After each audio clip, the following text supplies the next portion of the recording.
Hello bachcho, let us see this question. A truck is stationary and has a bob suspended by a light string and a frame attached to the truck. The truck suddenly moves to the right with an acceleration of a. The pendulum will tilt. Okay.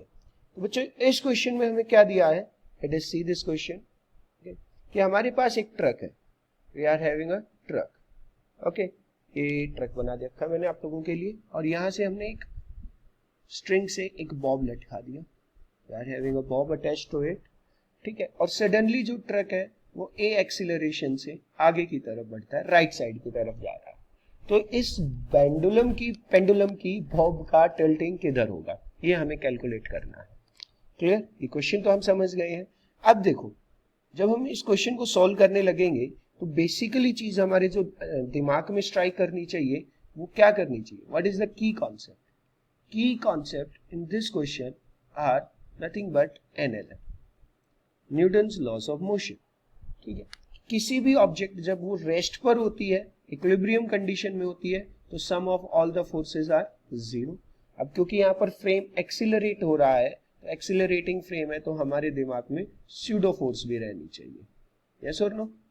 ठीक है. तो हम इन दो चीजों को दिमाग में रखते हुए इस क्वेश्चन को सॉल्व करने की कोशिश करेंगे.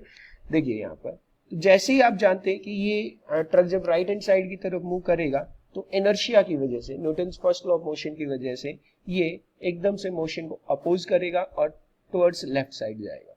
अब लेफ्ट साइड गया तो मैं मान लेता हूं कि ये बॉल अपने पास कुछ इस प्रकार से हो गया, एक थीटा एंगल से टिल्टिंग हो गई है. जो ऑप्शंस हमारे पास अवेलेबल है उसमें हमें इस एंगल ऑफ इंक्लिनेशन की वैल्यू ही कैलकुलेट करनी है. ठीक है. तो अब अपनी जो पेंडुलम की बॉब है, इस समय जो इसकी कंडीशन है वो देखिए कुछ ऐसी है. ये हमारी बॉब है, इसने वर्टिकल डायरेक्शन के साथ एक एंगल थीटा बनाया. Clear? This is the angle theta.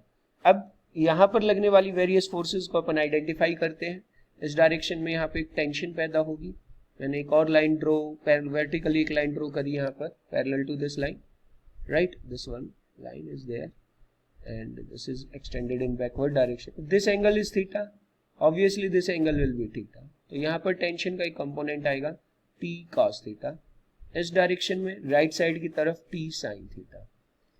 क्योंकि ट्रक एक्सीलरेट कर रहा है, तो जब ट्रक एक्सीलरेट कर रहा है तो हम एक स्यूडो फोर्स अप्लाई करते हैं अपोजिट डायरेक्शन में, that is equals to m. Bob है, बॉब के साथ वर्टिकल डायरेक्शन में एक और फोर्स काम करेगी, that will be your weight.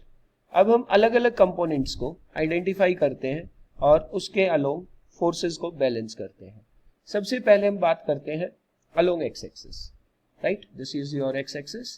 तो अलोंग हॉरिजॉन्टल डायरेक्शन में there is a force acting on it t sin theta and that is balancing our pseudo force ma. Okay, and in vertical direction there is a t cos theta component that is balancing the weight.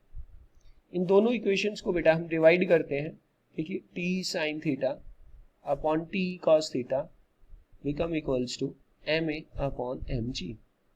m से m cancel, t से t cancel.